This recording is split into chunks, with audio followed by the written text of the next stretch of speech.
बादशाह अकबर के दरबार के अधिकांश मंत्री बीरबल से जलते थे। उन्हें बीरबल की अकबर से निकटता फूटी आंख नहीं सुहाती थी। अकबर का बीरबल पर अति विश्वास तथा हर बात पर बीरबल की राय को सर्वोपरि रखना भी वे कारण थे, जिसके कारण बीरबल दरबारियों की ईर्ष्या का पात्र था। दरबारी जानते थे कि बीरबल के रहते हुए कभी बादशाह अकबर के प्रिय नहीं बन सकते।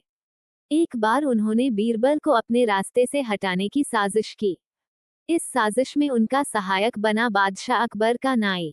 नाई को बादशाह अकबर के बाल काटते समय उनसे वार्तालाप करने का अवसर मिल जाता है।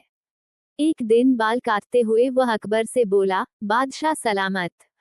कल रात मैंने एक सपना देखा, जिसमें आपके अब्बा हुजूर मुझे दिखाई दिए। अपने पिता की बात सुनकर अकबर भावुक हो गए।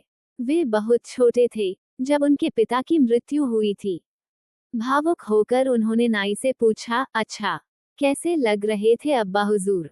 अपनी बात में अकबर को रुचि लेते देख नाई ने अपनी चाल चल दी, वो ठीक लग रहे थे हुजूर।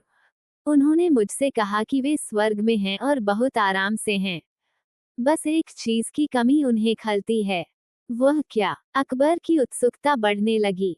हुजूर, वहां उनका मनोरंजन करने वाला कोई नहीं है, इसलिए वे खुश नहीं रहते। स्वर्ग से जब भी वे बीरबल को आपको लतीफे सुनाते हुए देखते हैं, तो सोचते हैं कि काश बीरबल उनके पास होता। उन्होंने आपके लिए पैगाम भिजवाया है कि बीरबल को उनके पास स्वर्ग भिजवा दिया जाए। बीरबल अकबर को अति प्रिय थे, लेकिन अपने पिता की इच्छा पूरी करने के लिए उन्होंने निर्णय लिया कि वे बीरबल को अपने पिता के पास स्वर्ग भेज देंगे। अगले दिन उन्होंने बीरबल को अपना फरमान सुना दिया। बीरबल अकबर का फरमान सुनकर हैरान रह गया। पूछने पर अकबर ने नाई के स्वप्न की बात बीरबल को बता दी। बीरबल को समझते तनिक भी देर न लगी कि ये दरबारियों की उसके खिलाफ साजिश है और इस साजिश में नाई भी उनके साथ है। लेकिन अकबर के आदेश की अवहेलना करने का साहस उसमें नहीं था।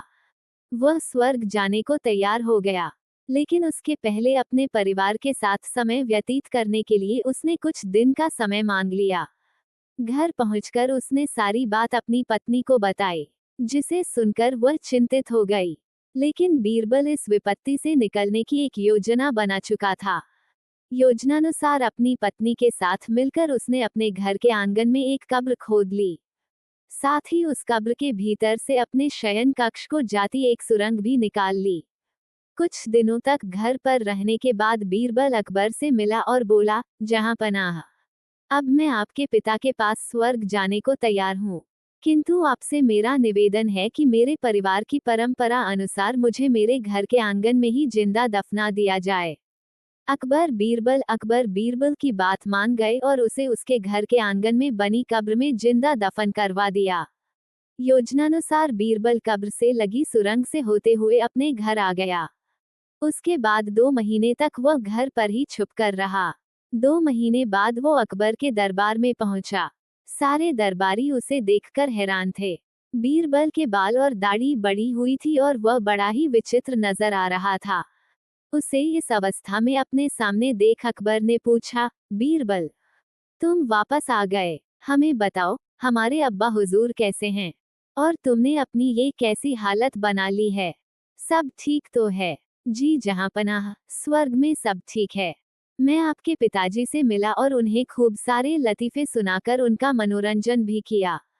आपके पिता खुश भी बहुत हुए। लेकिन बीरबल के कहना जारी रखा, स्वर्ग में नाई का ना होना एक बड़ी समस्या है। इसलिए तो मेरे बाल बढ़ गए हैं और दाढ़ी भी। आपके पिताजी के बालों और दाढ़ी की हालत तो मुझसे भी बुरी है। इसलिए उन्होंने स्वर्ग में आपके नाई को भिजवा देने का पैगाम भेजा है। इत्तेफाक से नाई भी उस दिन वहीं था। बीरबल की बात सुनकर उसकी सिट्टी पिट्टी गुम हो गई। इधर अपने अब्बा हुजूर की ये इच्छा भी पूरी करने ले लिए अकबर ने नाई को जिंदा दफनाने का आदेश दे दिया। ये आदेश सुनकर डर के मारे नाई अकबर के पैरों पर गिर पड़ा और बीरबल को फंसाने की योजना और उसमें शामिल मंत्रियों के बारे में अकबर को सब कुछ बता दिया। फिर क्या, साजिशकर्ताओं को उनकी साजिश की सजा मिलनी ही थी। अकबर ने सबको 50-50 कोड़े लगवाए।